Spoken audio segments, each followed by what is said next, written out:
પાઠ 17 સંસ્કારની શ્રીમંતાઈ.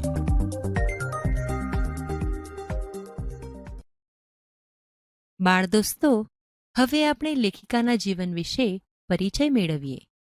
સંસ્કારની શ્રીમંતાઈ એ પાઠ માનવ જીવનની ઘટમાળ પર આધારિત કુટુંબ કથા છે. તેના લેખિકા છે શ્રી કુંદનિકા કાપડિયા. તેમનો જન્મ ઈસવીસન 1927માં લીંબડી ગામે થયો હતો. લેખિકા શ્રી કુંદનિકા કાપડિયા વાર્તાકાર તેમજ નવલકથાકાર તરીકે જાણીતા છે.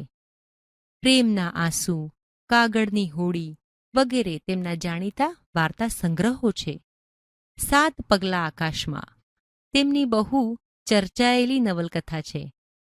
પરમ સમીપે વિશિષ્ટ રીતે તૈયાર કરેલો એક પ્રાર્થના સંગ્રહ છે.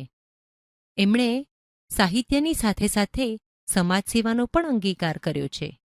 હાલ તેઓ વલસાડ નજીક આવેલા નંદીગ્રામમાં સ્થાયી થયા છે અને સાહિત્ય સર્જન કરી રહ્યા છે.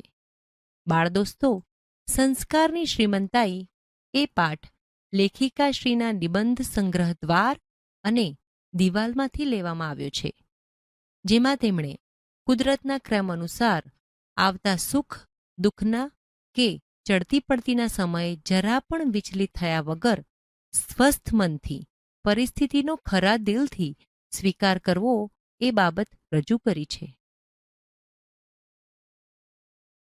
બાળ દોસ્તો, હવે આપણે પાઠને સમજીએ. જગમોહનદાસ એટલા શ્રીમંત હતા કે એમના વર્તુળમાં તે રાજા નામથી જ સંબોધાતા. લક્ષ્મીદેવીએ 2 હાથે તેમની આરતી ઉતારી હશે. 60 લાખ રૂપિયાને ખર્ચે દરિયા કિનારે બંધાવેલો તેમનો આસમાની આનંદ મહેલ રાત્રે દીવાના જળહળાટથી અલકાપુરીની યાદ આપી જતો.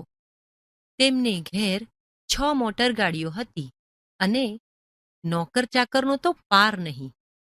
જગમોહનદાસના કુટુંબના 8 સભ્યો, તેમના પત્ની પાર્વતીબહેન, વૃદ્ધ પિતા દયાળજીભાઈ, 26 વર્ષનો પુત્ર સુમોહન, પુત્રવધુ ઉત્પલા, તેમના 2 બાળકો મિલન તથા મૃણાલ, 16 વર્ષની પુત્રી પ્રીતિ અને જગમોહનદાસ પોતે.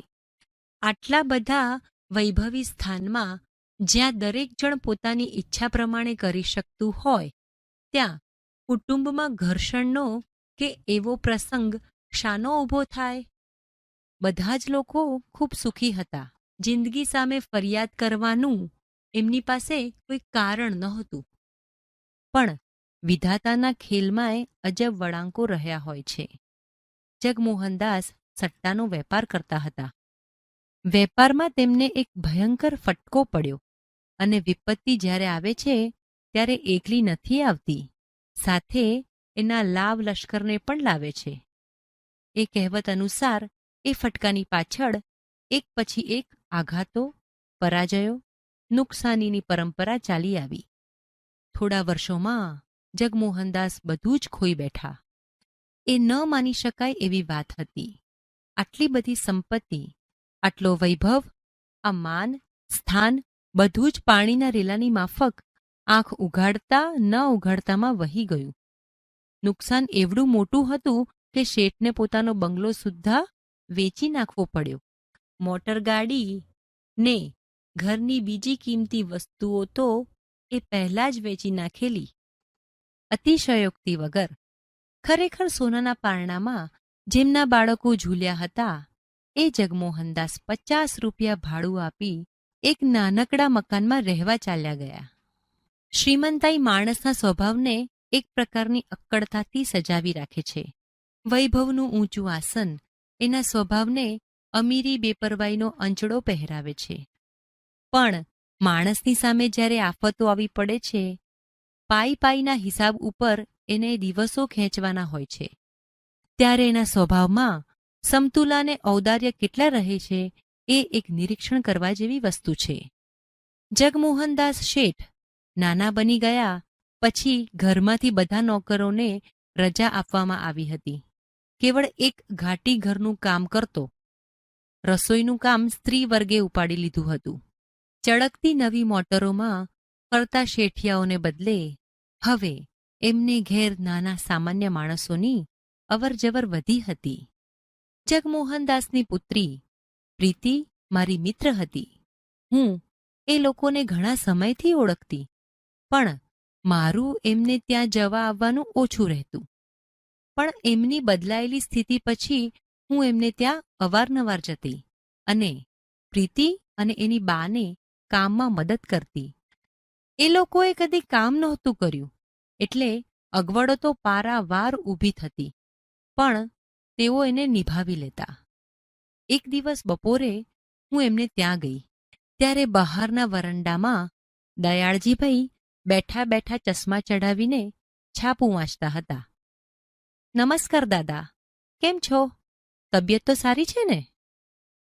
ઘણા દિવસે આવી બેટા. પ્રીતિ કહેતી હતી તું બહાર ગામ ગઈ છો, તબિયત તો સારી છે ને? હું તો દાદા વળી કયે દિવસે મજામાં નથી હોતી, પણ તમે કેમ છો એ કહો. મારે શું દુઃખ છે દીકરી. ત્યારે બેઠો બેઠો ખાતો હતો, આજે બેઠો બેઠો રોટલો ખાઉં છું. મને કશી વાતની તકલીફ નથી. હજુ આજે પણ સવારે હું પથારીમાંથી ઉઠું કે મસાલો નાખેલી ગરમ ચાનો સરસ કપ હાજર થઈ જાય છે. વહુ મને પૂછીને રસોઈ બનાવે છે ને મારી તબિયત માટે જુદું પણ રાંધે છે. બપોરે છાપા વાંચું છું ને સાંજે ફરવા જાઉં છું. મોટર નથી એટલે હવે ચાલવાની કસરત મળે છે. તે ઉલટું સારું રહે છે. તો દાદા, તમે નિશ્વાસ કેમ મૂક્યો? એમ છે દીકરી, જ્યાં સુધી સાહેબી હતી ત્યાં સુધી બેઠો બેઠો ખાતો હતો. તે કશું ખરાબ નહોતું લાગતું. પણ આજે જેણે કદી કશું કામ નહોતું કર્યું એવા આ પાર્વતી, પ્રીતિ, ઉત્પલા જોશભેર કામ કરવા લાગી ગયા છે. ત્યારે હું બુઢ્ઢો કશું કર્યા વગર ખાઉં છું તે મને ખૂંચે છે. પણ હું હવે શું કરી શકું? મારી જુવાનીમાં તો મેં પણ ઘણું કામ કર્યું છે, પણ અત્યારે આ અવસ્થાએ મને કોણ કામ આપે? બસ આ જ વાતનું દુઃખ રહ્યા કરે છે. કાંઈ નહીં દાદા, તમારી અવસ્થા પણ ક્યાં છે કામ કરવા જેવી.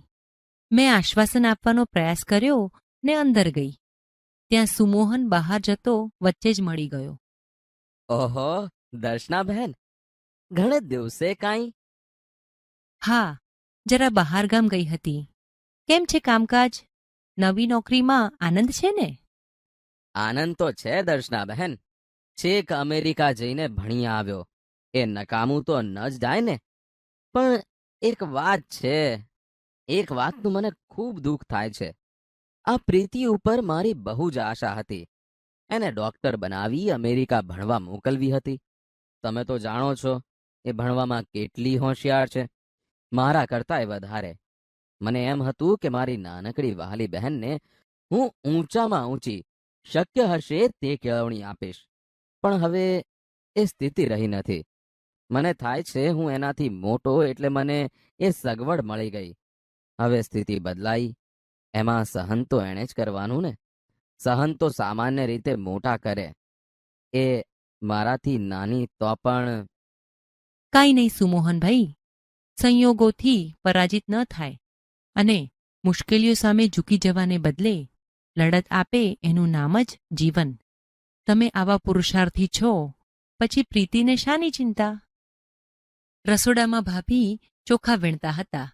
મેં કહ્યું, સાચું કહેજો ભાભી, સુખી છો કે કશુંક દુઃખ થાય છે? અરે બહેન, તમે પણ શું એમ માનો છો કે બંગલો ને મોટર ગાડી જ માણસને સુખ આપે છે?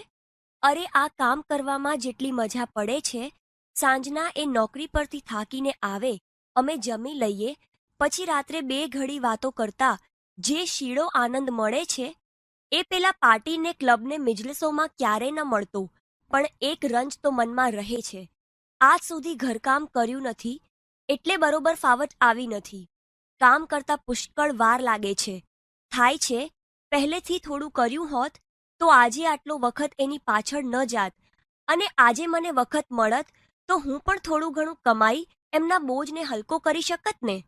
બસ આટલો શોક મનમાં થયા કરે છે. પણ મને લાગે છે કે થોડા સમયમાં મને આ કામની ફાવટ આવી જશે. પછી હું કોઈ શાળામાં કે એમ કામ કરવા જઈ શકીશ. પાર્વતીબેન માળા ફેરવીને હમણાં જ ઊભા થયા હતા. આવ દર્શના, તું આવે છે તો મને ગમે છે. હું તો હવે એટલી એકલી પડી ગઈ છું. પ્રીતિ કોલેજમાં જાય ને ઉત્પલા તો ઘરકામમાં મને અડવા સુદ્ધા દેતી નથી. મિલન મૃણાલને તૈયાર કરું તો પણ કહે, ના બા, અમે બધું કરીશું, તમે રહેવા દો. પછી આખો દિવસ કરવું શું? કેવા નસીબદાર સાસુ છો તમે. આવી વહુ કંઈ સહેલાઈથી નથી મળતી. તે તું શું માને છે કે એ મારું નસીબ છે? એ તો છે દાદાજીના પુણ્યનું બળ. મને ખબર છે ને, દાદાજીના દિલમાં ભગવાન બેઠા છે. જિંદગી આખીમાં કદી ખોટું કામ એમણે કર્યું નથી. ખોટું વચન બોલ્યા નથી. કોઈનો તિરસ્કાર કર્યો નથી. ભગવાને સંપત્તિ લઈ લઈને તો ઉલટાની વધુ મોટી આશીષ આપી છે. પણ શોક એટલો થાય છે કે બધાએ આ મુશ્કેલી નિવારવા કાંઈક ને કાંઈક કામ ઉપાડી લીધું ને હું એકલી રહી ગઈ. મને થયું કપડાં સીવતા શીખું તો સંચો ઘેર વસાવી શકાય. પણ ડૉક્ટરે કહ્યું હતું આંખે ઝાંખપ આવે છે, એટલે આંખનું કોઈ કામ હમણાં કરજો માં. દવા થઈ જાય પછી ચશ્મા લેવા પડશે. ખરે ટાંકડે વિઘ્ન ઊભું થયું ને. બસ આટલું ના હોત તો કશીએ ખોટ નહોતી. પ્રીતિ, તું તો ખૂબ ભાગ્યવાન છે. જે ઘરના લોકોમાં આટલી કર્તવ્ય ભાવના, પોતાને ઘસી નાખવાની આટલી ઝંખના હોય, એમના પ્રેમની સુવાસ તો સાચે જ તને ઈર્ષા કરવા જેવી ભાગ્યશાળી બનાવી દે છે. કર્તવ્ય ભાવના? હું તો એને શ્રીમંતાઈ કહું છું. પેલી શ્રીમંતાઈ તો વસ્તુનો આડંબર હતો, બહારની ચીજ હતી. સાચી શ્રીમંતાઈ તો એ સહુના દિલમાં વસી છે, સંસ્કારની શ્રીમંતાઈ. એમ ન હોત તો આર્થિક દ્રષ્ટિએ આટલા મોટા પતન પછી અમે શી રીતે અમારા ઘરની એ જ સંવાદિતા, એ જ આનંદ, એ જ અખંડિતતા જાળવી શક્યા હોત? કહે તો. ઘણા મોટા ધનની સ્વામીની બની છો પ્રીતિ.